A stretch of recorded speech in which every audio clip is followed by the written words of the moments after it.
If I Ran for President by Catherine Stier, illustrated by Lynne Avril.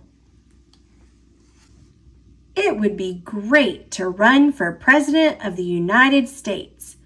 If I ran for president, I'd hope the people of the United States would choose me for a very important job, the job of leading our country.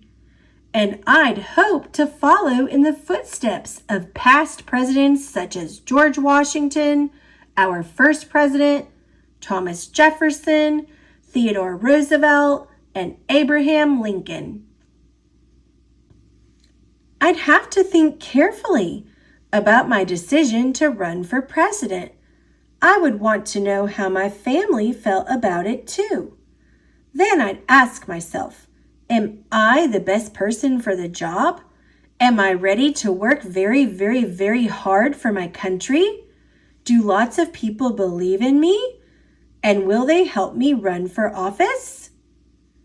If I could answer yes to all those questions, then I'd declare my candidacy. That means I'd announce I was interested in the job of President of the United States. If I ran for president, I'd run a campaign to let voters learn all about me. People who thought I would be a good president would donate money or time to help. I'd hire people to work on my campaign too. Campaigns can make a candidate famous. Soon my name or face would appear on signs, buttons, bumper stickers, and t-shirts. I'd even star in television commercials. If I ran for president, I'd work with my political party. That's a group of people who share the same beliefs about how the country should be governed. They support candidates who uphold those ideas. The two major parties are the Democratic Party, their symbol is a donkey, and the Republican Party, their symbol is an elephant. There are other parties too, called third parties. But people besides me would want to be president.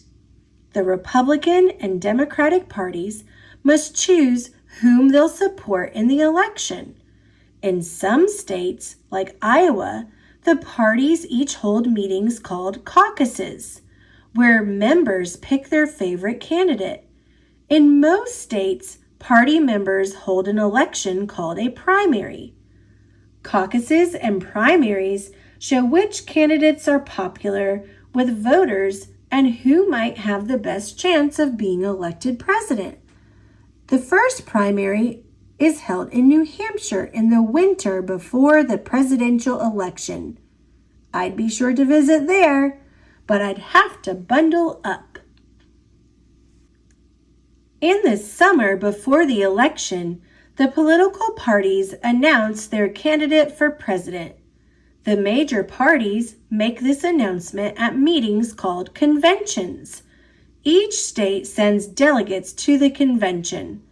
Delegates vote for the candidate who was most popular in their state. A convention looks like a big celebration, full of cheering and chanting, balloons, and confetti. Millions of Americans watch the excitement on TV. By the time of the convention, everyone usually knows which candidate will be chosen, but the delegates still hold a vote. If my party chooses me to run for president, I'd make a speech to get everyone excited about helping me win. I'd tell the American people about my platform, my plans and ideas for our country. My running mate would make a speech too. That's the person who'd be my vice president if I became president.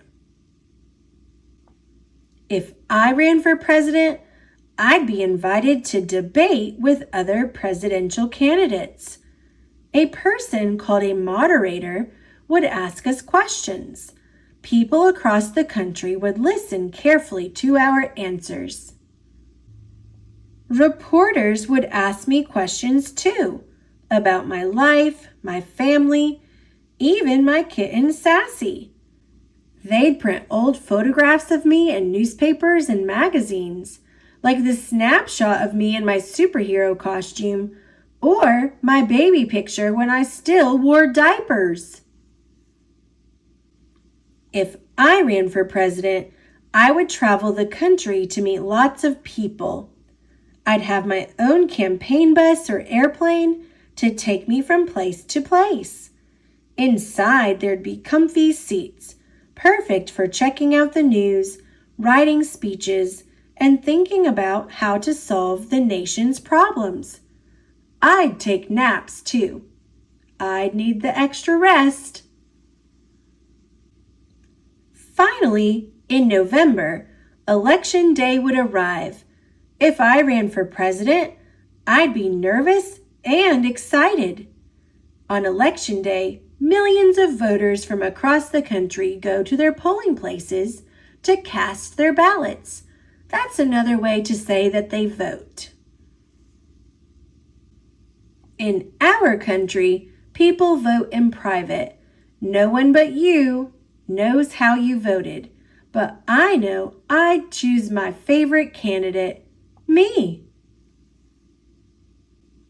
Once the voting is finished, officials count up the ballots. Then comes the announcement on the television, radio, in the newspapers, and on the internet. People everywhere find out who will be the next president of the United States. I'd stay up late and keep my fingers crossed. On January 20th, I'd say the words of the oath of office and be sworn in as president. On that day, my inauguration day, there'd be a parade and a fancy ball. Then I'd move into the White House in Washington, D.C. to begin my 4-year term as the President of the United States of America. And what would I do when I became president? Well, that's another story.